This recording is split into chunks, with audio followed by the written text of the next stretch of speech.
Okay, well, we picked up a fishing rod and tackle at the bait and tackle shop, or hardware store. It was Ace Hardware that I picked it up at. You can get it at Walmart. You can get it anywhere. But now that we're here with my pond, what do we do with it? Well, I did get a couple extra things to help out with the rigging, which I happen to have at home, but you can buy anywhere.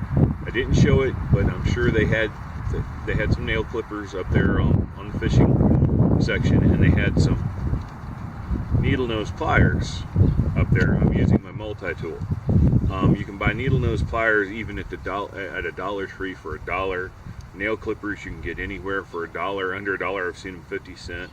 But these are highly important things. The other thing is I just got an old washcloth rag towel to wipe my fingers on once I put the worms up. All right, this is a two-part rod, two-piece rod. Okay, comes apart so you can store it a little bit better, transport it a little bit better. As such, the first thing you do with a two-piece rod is you put it together and you make sure that the rod guides are lined up.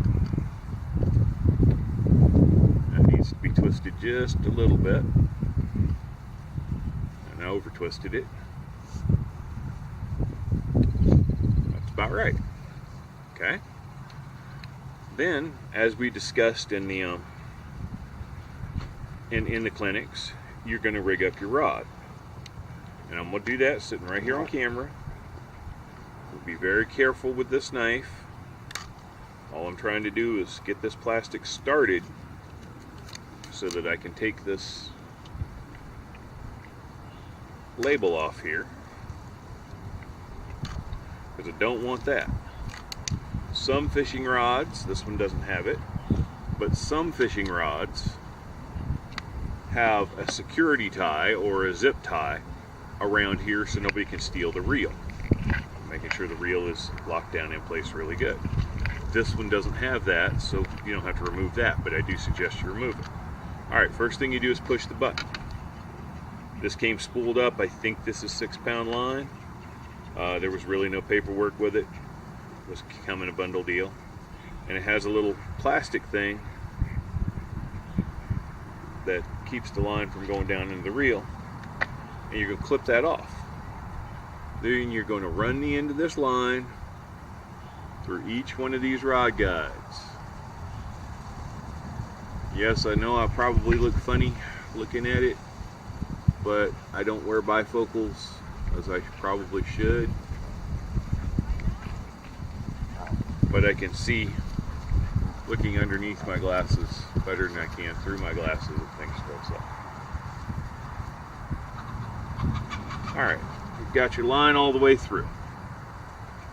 Now, what I do is I leave the reel alone with my own personal tackle.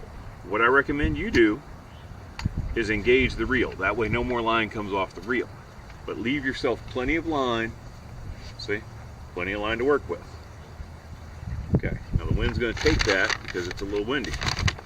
Let's not forget, I've got my hydration.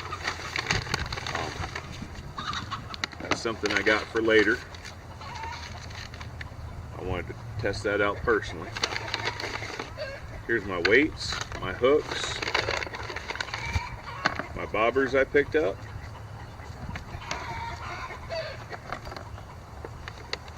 and the worms.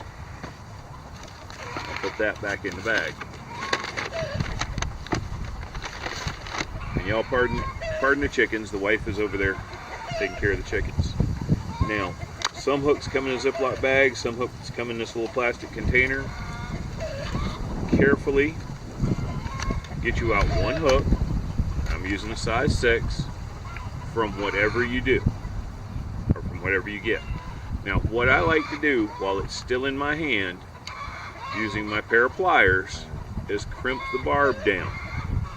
A lot of people say, well, the barb holds the fish on better, and it does.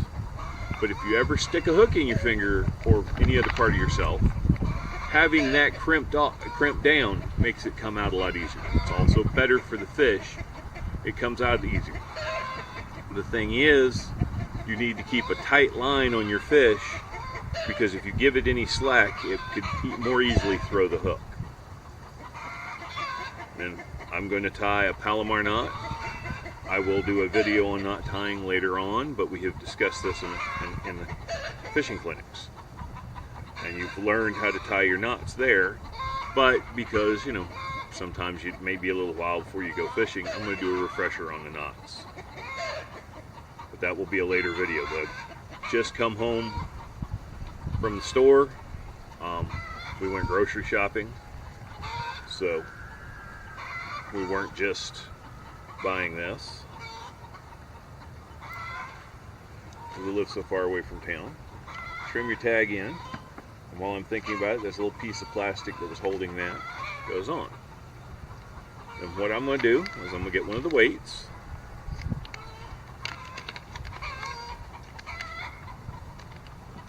out, and this is another place where the pliers come in. You're going to take, like we showed, about a finger up. I like a little bit more, but you know, a finger. You're going to put your line in your split shot weight. You'll crimp it down. Don't crimp it too tight so it damages the line, but there we go. And then up the line, and we'll hook this bobber. And I like to do both the top and the bottom on this style bobbers. And there we go, all rigged up. All right, now pardon the chickens in the background. My wife was over there collecting some eggs and whatnot. But I like to safely hook my hook right here, as long as I don't have any bait on the hook, and tighten everything up so it's tight. And I found out that this drag is a little loose, so it's got a dial that takes the drag, and I put a little too much drag on.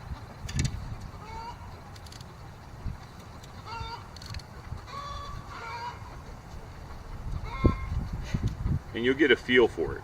You don't want the fish to have too much slack on the drag.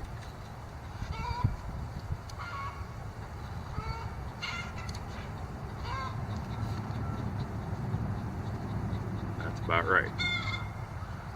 Put my hook back up here. Alright, I will be baiting up and we will be fishing here in just a minute. Alright, so since I got night crawlers instead of wigglers, I'm only using a piece of the night crawler, and we're going to put it on the hook just like I showed you, just like we show in the clinic, how to do that. I will also do later on a video, well, I've actually done videos of putting bait on the hook. That's what we're going to do. Now, as we said in the clinic, you don't want to cast directly over your head. You want to come at an angle, push your button, take it forward, and let your button go. That's all there is to it. I'm now fishing. It's that simple, that easy. Straight from the store to the water. Okay, so most people want to cast real far away. That bite I had was that close.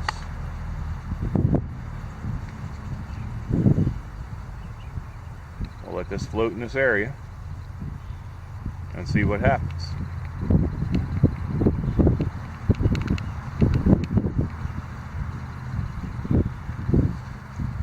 Pull that back over this way a little bit.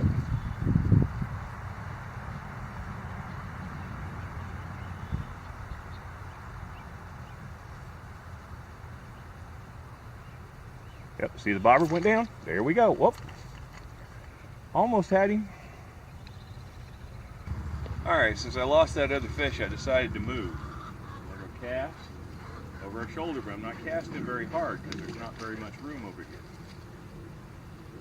We're going to see if I can't catch one here on this side. Oh, I got a nibble.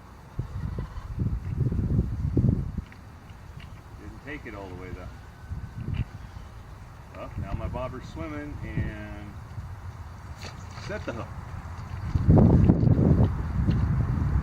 There we go. Try and get that little green stuff off there. And there we go. Nice little brim caught. Now I'm going to let this fish go, and he took that hook a little bit deep. So I'm going to need to go over to the table and get my pliers. I will be right back as soon as I get this guy unhooked. I'm going to show you this nice little bluegill. Or, yeah, I think this one's a bluegill. I call them all brim because in my own pond I have a couple different species and they do hybridize. But, I'll put him back in the water. And that's it. That's all it takes. Trip to somewhere that sells rods and reels and tackle. A little bit of bait, and you'll be fishing. Doesn't have to be an expensive rod. That rod right there is 18 to 20 bucks anywhere. You can find them cheaper. I don't recommend you get the little cartoon rods because they're just not made quite right. But a Zebco or I think Shimano makes stuff like that, but Zebco's been known for years. Or even some of the other brands, just make sure you get something that's not, you know, cartoonish, eye-catching. You also don't need to get one with a fishing kit with it, because all I had to do was hooks, bobbers, and weights. Thank you for watching. Hope you enjoyed it. Hope this encourages you to go fishing a little bit more. And if you haven't attended a fishing clinic in South Carolina, I'm not the only instructor there is. There are several. We all have different styles. So you should be able to find one in your area.